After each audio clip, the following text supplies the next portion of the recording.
All right. Well, in the interest of everyone's time, I don't want to wait too long to get started, so we can certainly catch her up. And because the meeting's being recorded, she can certainly view the meeting. So thank you guys for volunteering to serve in this capacity. I know, Amber, you are the only member of this committee who's currently on planning and zoning. So, Kristen, can you, I guess, maybe just give me some background as to why you chose to join us on this one? You're still muted.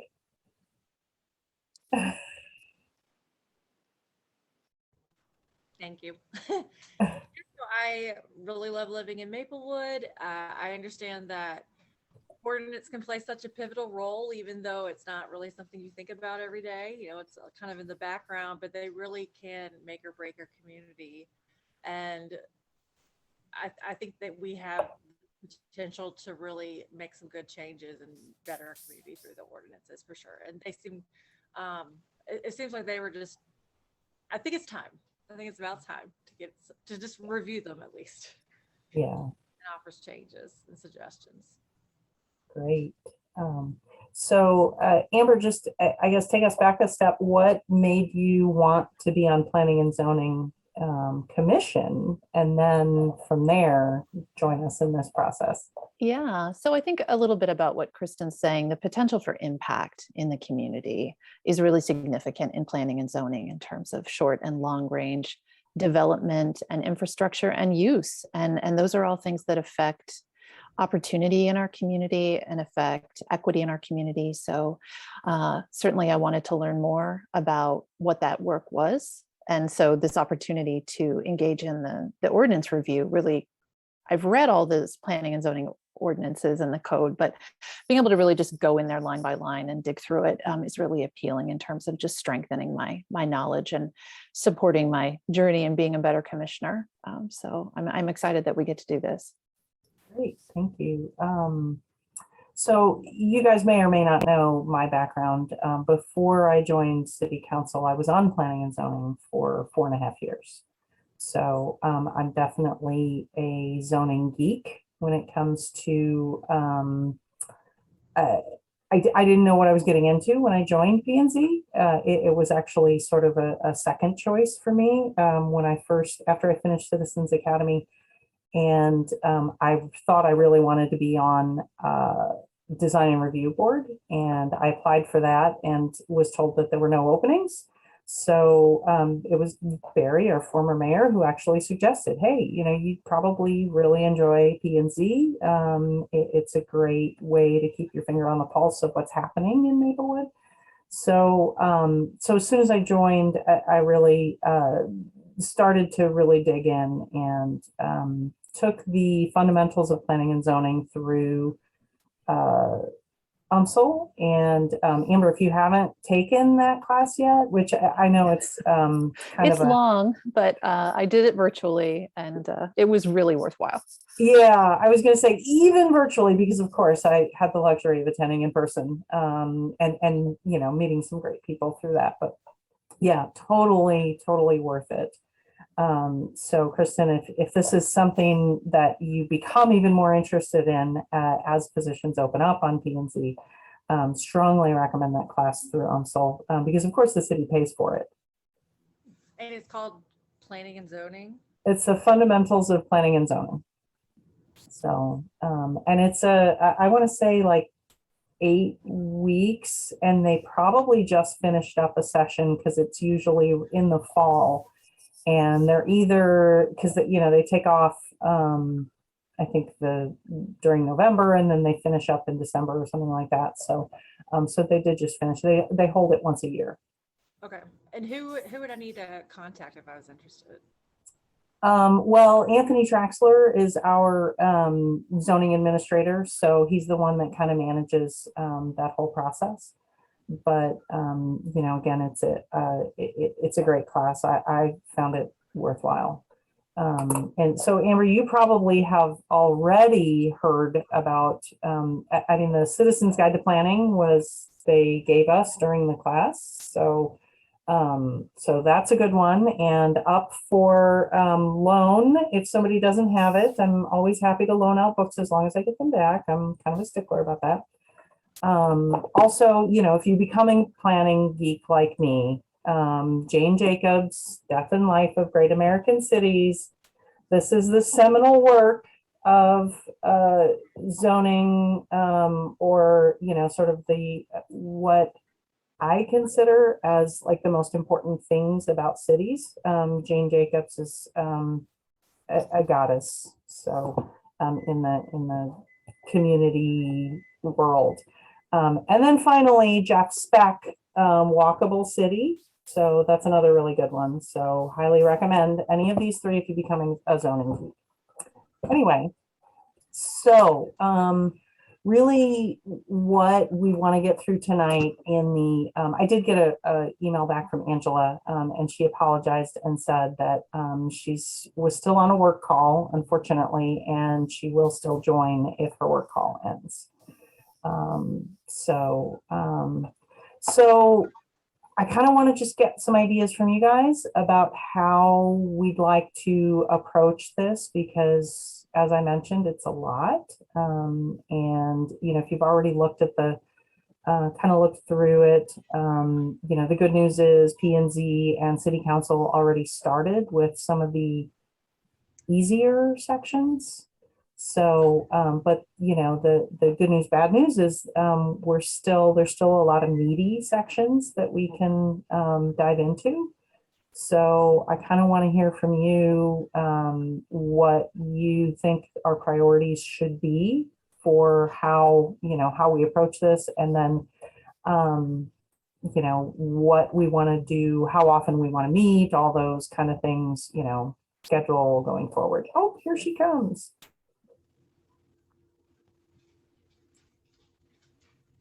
Sandy, can you reiterate the timeline that we're working on? I know this was discussed in the city council meeting, but I don't recall what the parameters were for how long we're going to be working on this. Well, that is a great question, because I don't really know the timeline. I mean, we started as a council, we started this process, gosh, probably about a year ago at least. So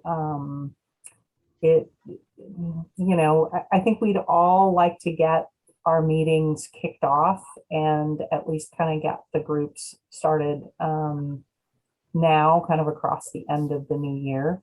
But I would say that the timeline is to be determined. So in the coming weeks, as we have, of course, in November, December, we only have one council meeting each month. So we're a little bit limited for a timeline for just getting things back in front of council. But that is.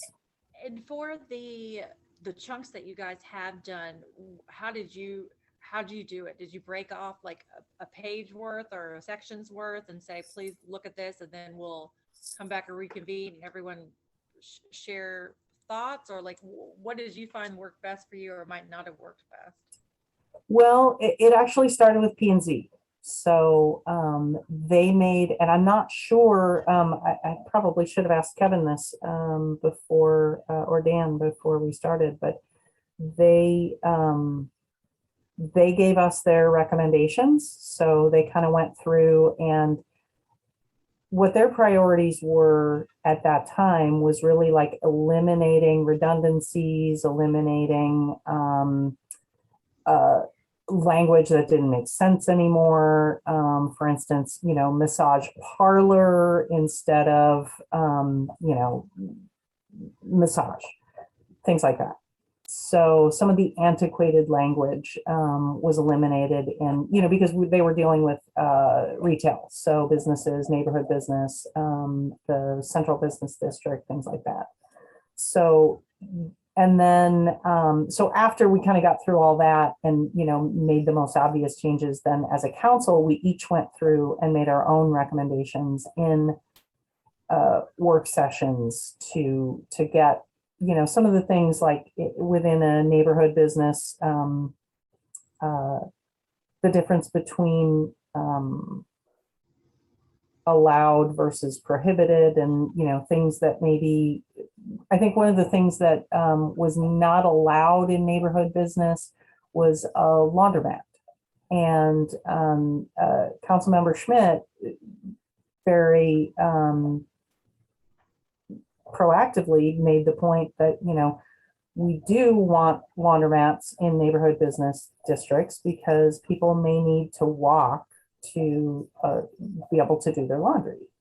So, we can't just have them, and we can't just have Maplewood Wash House if there's, if there's a place that makes it more convenient for someone, then we should still allow it. So that kind of has already happened. So, and it was when we were doing it, it was already probably 2-3 years ago. And so we were looking at it with an equity lens, but I think it was more of a general mindset rather than a specific mandate, or that's not the right word, but you know what I'm getting at. I want to pause just for a second and welcome Angela. Angela, you are muted, so I'm hoping you can hear us. Yep, I'm sorry to be late. I am here. That's all right. So once this is posted, you can go back and watch the beginning, the spiel that that we each made about why we decided to join this committee. But if you don't mind, just giving us your story. Why did you decide to join this this particular work group? Sure. Let me try to turn my camera on here. I'm not. Hello. Hi. Hi. I'm Angela Smith. I live over on Gaola Place, and I have been a resident of Maplewood as a renter. I lived here for about 5 years, and then I was finally able to buy my house here last year and become a homeowner here. And so I've always been interested in getting more involved in the community and understanding how our local government works. So when the opportunity came up for us to do this, it sounded like a great entry point. And I'm just excited to meet everyone and learn more. Great. Definitely jumping in with both feet on zoning. Yes. I've gone through, I looked at the zoning ordinances and it was confusing, not confusing to me, but I'm like, I don't know where we start or what needs help here. So hopefully we can all help each other figure that part out. So that's kind of right when you joined, that's kind of where we were at was, how do we want to accomplish this? What do you guys, give me your thoughts, since you've already kind of looked at the 110 pages of zoning.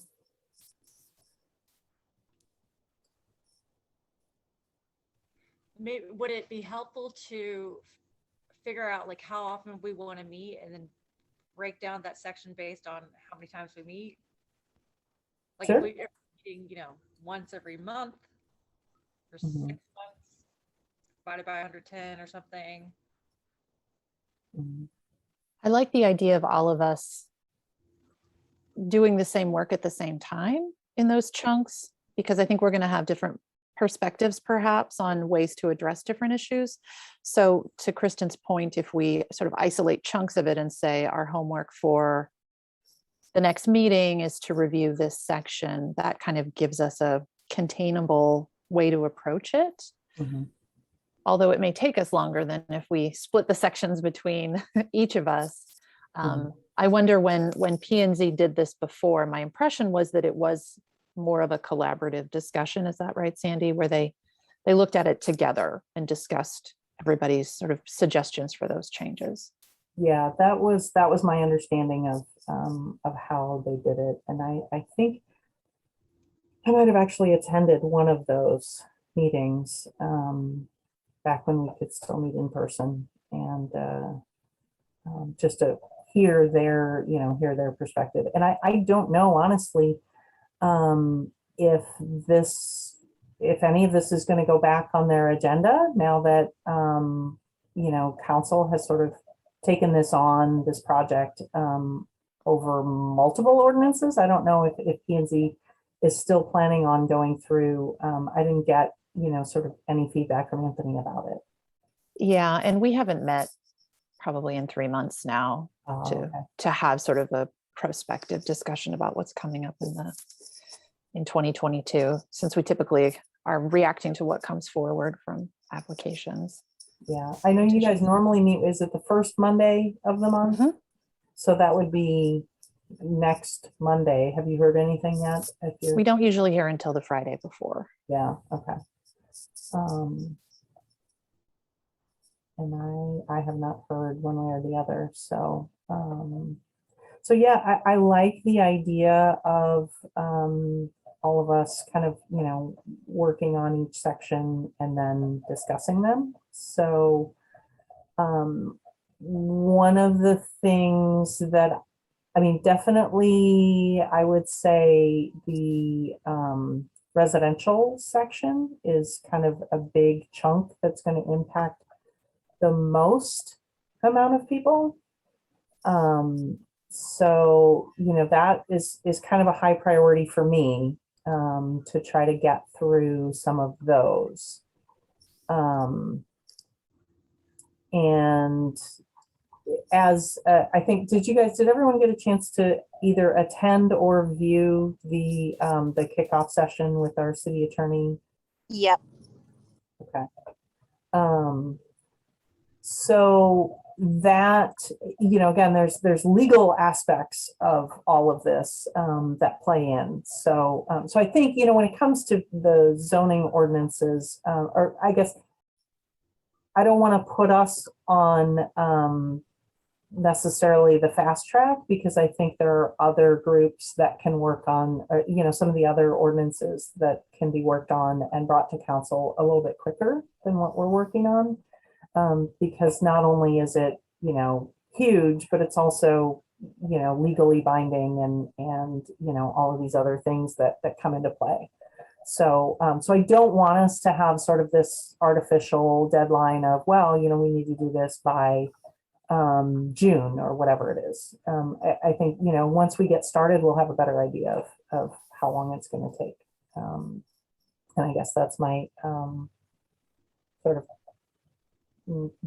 backhanded way of saying, I don't know how long it's going to take. So what do you guys think about kind of either starting with the residential, or at least, you know, kind of going through some of the general things? I mean, you know, definitions and things like that are pretty self-explanatory, but does that kind of sound like something that you would want to dive into? Yeah. Yeah, it does seem like the most accessible section if you don't have a zoning background. You've lived in a residence, so that is a good entry point. Yeah.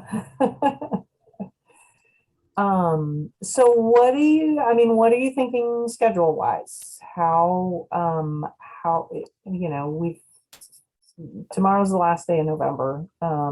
December, typically, I mean, for me, it gets lighter as we get to the holidays, because I work in hotels and my hotels get very slow as we get around the holidays. So my schedule gets lighter as we get towards the end of the month. But that's not typical. You know, I also don't have any kids. So I don't have the whole, you know, Christmas shopping horrors that you guys with kids have to deal with.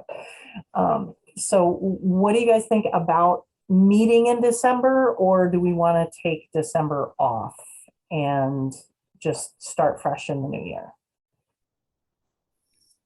I would vote start fresh for myself, but that's just me. Mm-hmm. I'm on the same page. Yeah. I'm happy. So wait till after the first year. Okay. And it kind of based on Sean's email and the fact that, you know, we know he spends a lot of time at that Christmas tree lot. He would probably feel the same.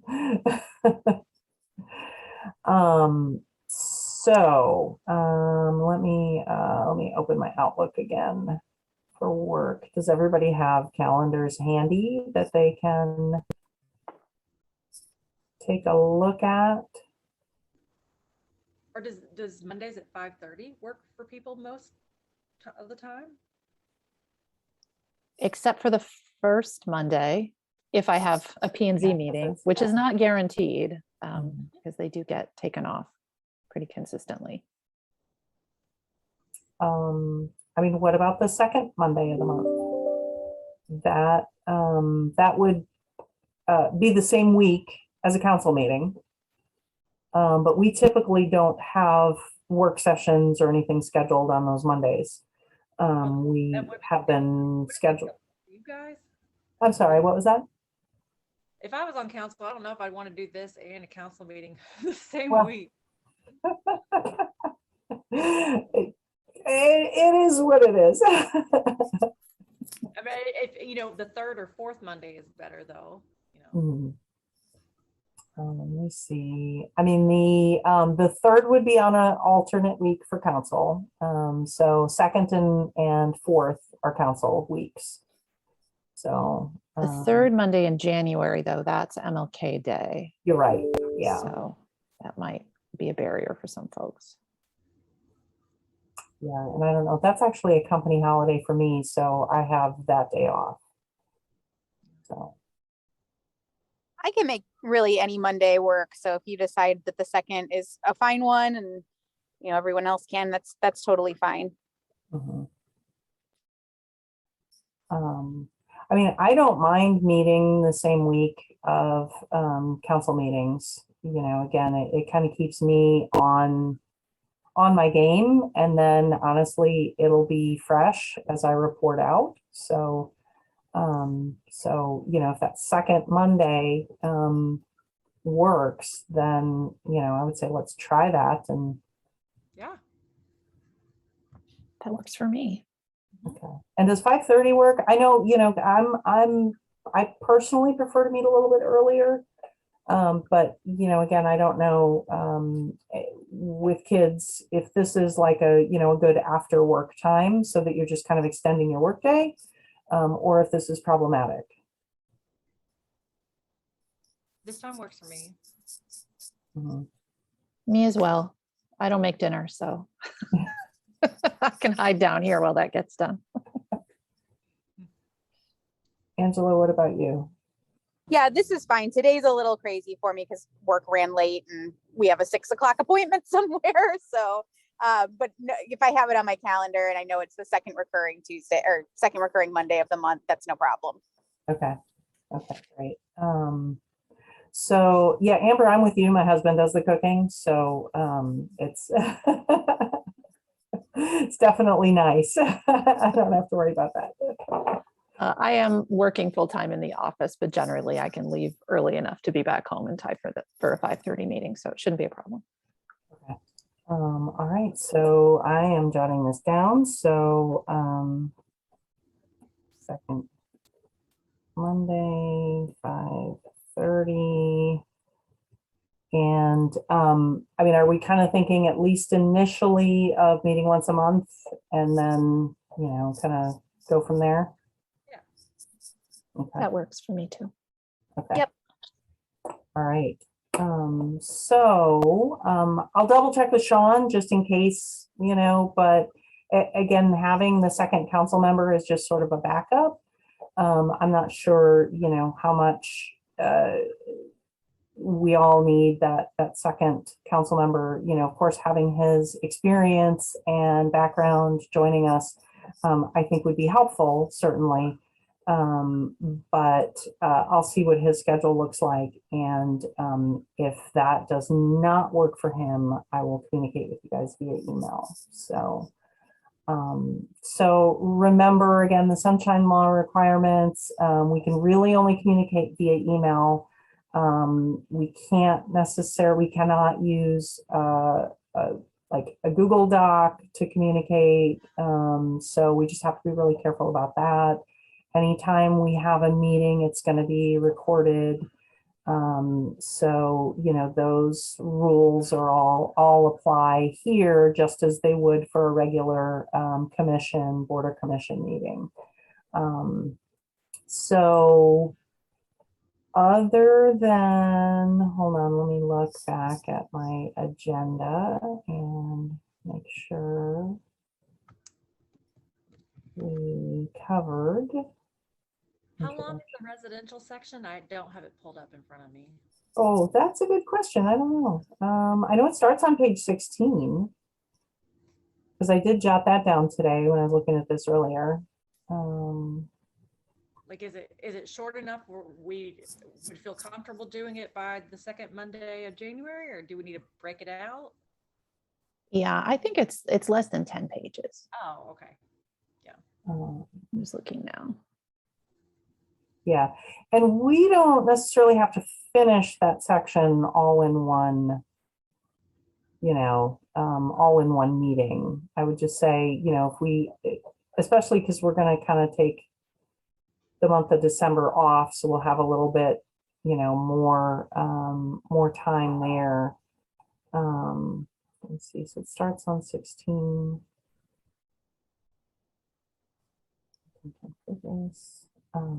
And you'll really see a lot of this is repeated. I mean, every time there's, a new section, it talks about the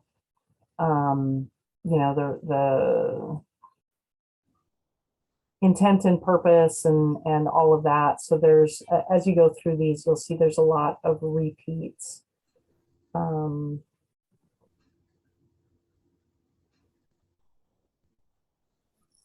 Yeah, so single family and then medium density starts on 21.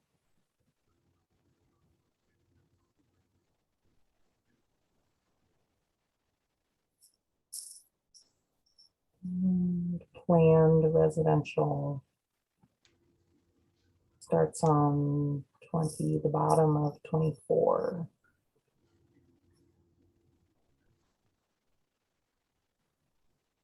Yeah, finishes on 27. So it's 27 minus 16, 11 pages.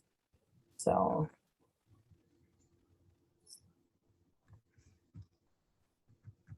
And I think once we get through the single family, some of the other stuff will start to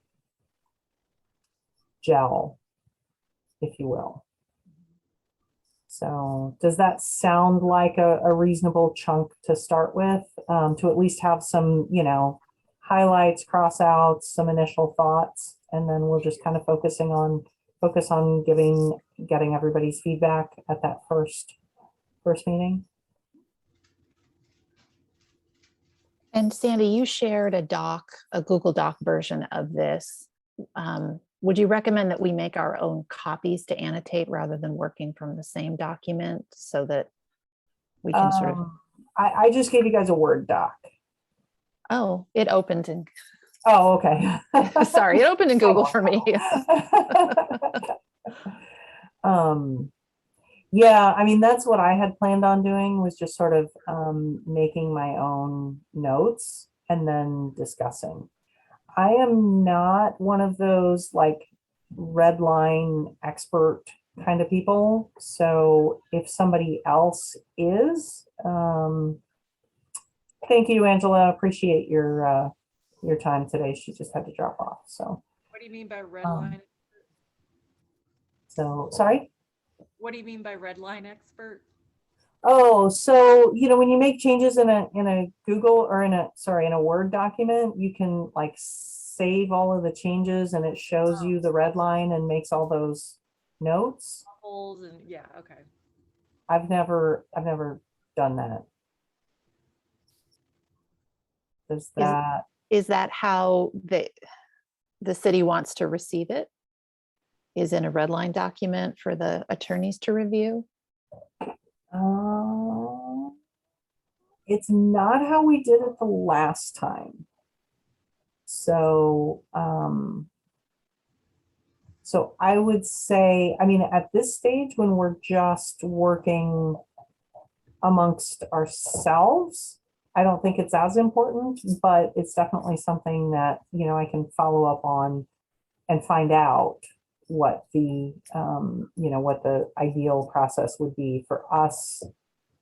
Because I'm almost wondering, again, I'm not sure if this is going to go back through P&Z. So as we make our recommendations, I mean, I'd really like to give it back to P&Z to get their input, since they've all been doing this for a long time, before it comes back to council. So, I think ultimately the changes that we all recommend should, at some point go to P and Z before it comes back to council. What do you guys agree? I think so. Yeah. Yeah. At least give them the opportunity for additional changes or comments or whatever. So yeah, I think, at some point we'll probably get a red line copy to P and Z so that they know ultimately, what our recommendations would be. But I don't think we each individually need to keep track of, we don't want 16 different changes to the same language, I guess, if that makes sense. Right. So, yeah, I guess we have a plan going forward. We have a schedule, and so homework for our December, what do we say, 13th? No, sorry, January. I'm already messing up. January 10th meeting. So that's the second Monday, January 10th. So homework is the residential single, what was it again? 16 through 27. Yep, basically on that Word document, 16 through 27. So, and that just encompasses each of the sections of residential zoning. So, all right. Well, if that's it, then I will close again by thanking you all for your time, your commitment, and your interest. So let me know if anything comes up, just, shoot me an email. Otherwise, I do also have the landline that is the city council phone number. So you can always leave me a message there. Thank you for facilitating. This is really helpful. Thank you guys. Have a great rest of your night. And I will talk to you in whatever it is, 6 weeks from now. Great. A great Thank day. you. Thank Enjoy your you. holidays, everyone. Bye. Bye-bye.